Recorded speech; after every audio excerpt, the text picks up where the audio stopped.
I kept this going down to 3 pages. So I want to show you the secret. See this notebook? I have been carrying this around in my back pocket, using it as a grocery list and shopping list, really. I even have a pocket I made to tell me which is the front cover, and also to hold some extra things that I move from notebook to notebook. But this thing only has 3 pages left, and it has lasted. I mean, you can see these have gone a little bit crooked, but they're not too difficult to straighten out. See? And this still flips over. This is the first time I've had that happen. Usually these get all wonky, and about halfway through the notebook I end up having to switch to a new one. But this one is special, and it has some special qualities, and I did something special to it. So I want to show you the secret of how I kept this going till it was down to 3 pages. Okay, so the first thing is this. If you've ever seen a spiral notebook, typical spiral notebook, you notice just one wire goes into each of the holes, and there are a lot of holes. Sometimes they loop the wire over itself like this, but sometimes they just bend it, and you could actually pull the spiral out by twirling it. But this notebook, there are fewer holes. There are 8 holes for this size. This is a 3x5. And each hole has 2 wires going into it. And on the inside, and here's the other part of the secret. See this? I took some thread, or maybe that was yarn, I can't tell. I'm going to have to look a little more closely. And I attached the 2 parts. So first, I had to find some notebooks that had this and not just the plain old spiral. That was harder than I thought. I went around to all the stores, and I finally found it in one of the dollar stores, one of the $1.25 stores. So I think this was in Dollar Tree. And I got 3 of them for $1.25. So I believe that these are the, well, maybe not, because these corners are a little bit more rounded than these, but it's probably the same brand or pretty darn close. So let's take a look.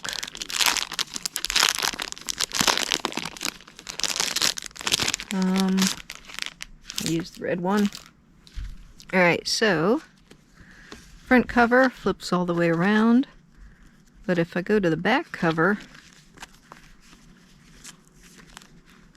let me turn that. I don't know, can you see how that works? The parts coming up from behind are loops, and the parts coming down from the front, the loops are between the holes rather than through the holes. So I could open this up and take all the pages out. The ends are just like that. So what I want to do, let's see, is sew the wider loop to the narrower loop. So narrow, wide to narrow to wide to narrow to wide to narrow to wide to narrow. I don't think it matters how exactly I do that, as long as I keep it pretty thin, like that. All right, this one, yeah, you see that jump down? There we go. And that jumped. These little ends kind of jumped to the wrong side of the cover, but that's what it looks like when it's all sewn up. I really don't know what I used here. Well, we're going to find out. So I'm going to try using some thread. And I don't know whether I want to use a sewing needle or possibly a thin crochet hook. I'm going to try the crochet hook because that'll be easier. Yeah, I don't know if this is going to work. And if this doesn't work, then I'll try sewing it.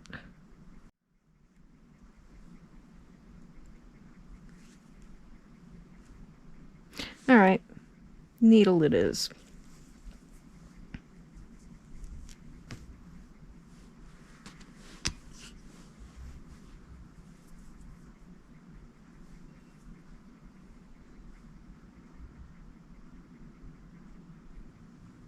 That went through the first time. Yay! Alright, I think I will use the thread doubled. And I don't care how much I cut here. Alright, let's see.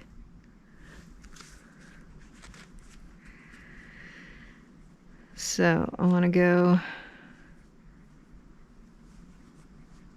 from wide to narrow to wide to narrow.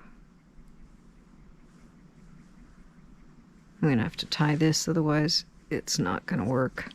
I'm not going to be able to see what I'm doing. I don't know exactly what I'm doing here. I just know that I need to weave the front to the back ends, and I'm kind of improvising on exactly how I do that. I think I said that wrong because I was trying to do something and talk at the same time, and that never turns out well.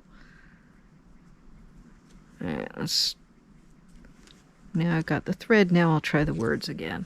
I'm trying to weave the front loops to the back loops and get them all nice and attached, and then I'll come back and forth and try to get the ends a little bit better. I'm not going to cut these trailing ends just yet.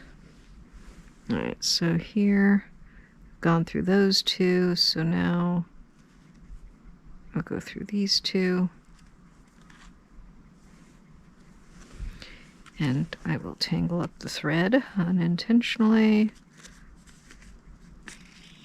Oh, that worked. Ha! That worked out much better than I thought it would. Alright. Alright, so I just came out there, so now I want to go in the fat one and then the narrow one.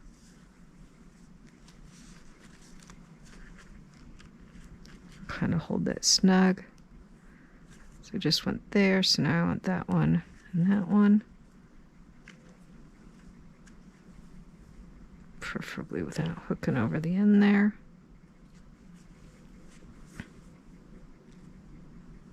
Now those two.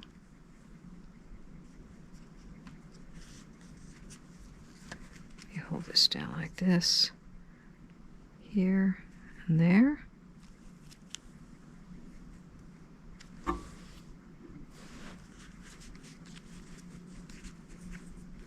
Here and there, that's the last one. See, like that. And now I'm going to come back around this one, go like that. Back around this way. Preferably without getting caught over the whole notebook, yeah.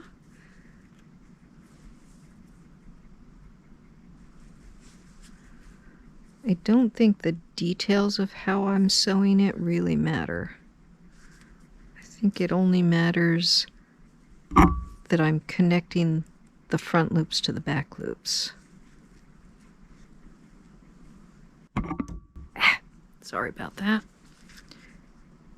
I am not used to sewing on camera and I keep hitting you.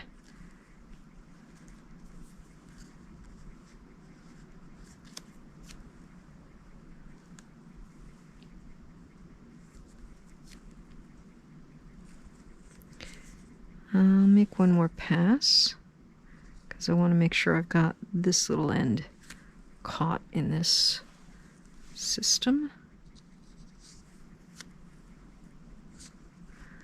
Alright, apparently I've managed to work in the ends as I did that. That's nice. Alright, so I think I will sew around this big fat one here.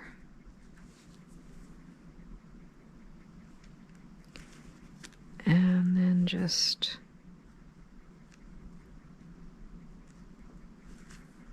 go back down one more time. Oops, yeah, preferably without sticking myself. And go around the wide ones a couple of times to kind of bind these loose ends.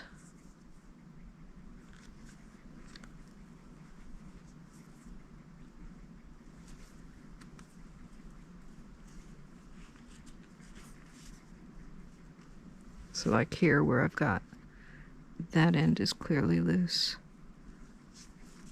If I just go around this same one a couple of times,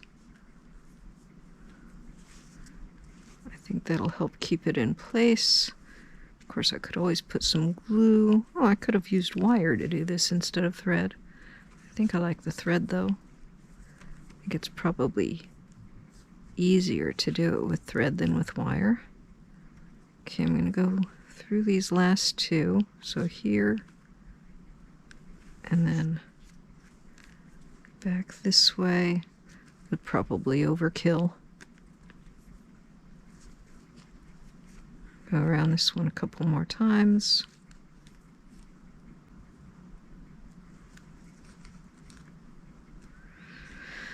Oh, maybe one more time to here. And now I'm actually going to sew through the threads here in an attempt to tie a knot.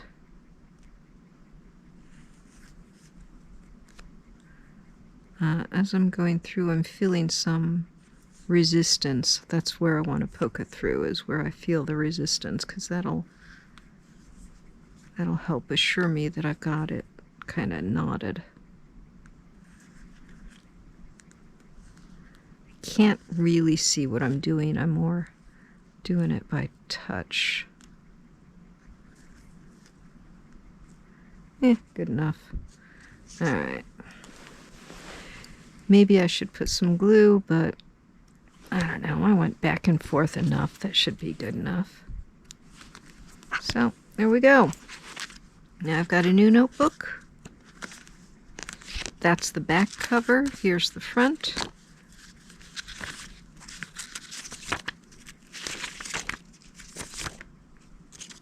And then when I get to the back, I've got that thread just like I did there. So, ready to use it. I will probably, because the front and the back are so similar, and I'll keep turning it around, I will probably add an envelope to this side just so that I know which side's the front, and to hold all these little cards and notes that these are for my specialty stores that I transfer from notebook to notebook. But yeah, so that's how you make a long-lasting notebook, securing the wires so that they don't fall out.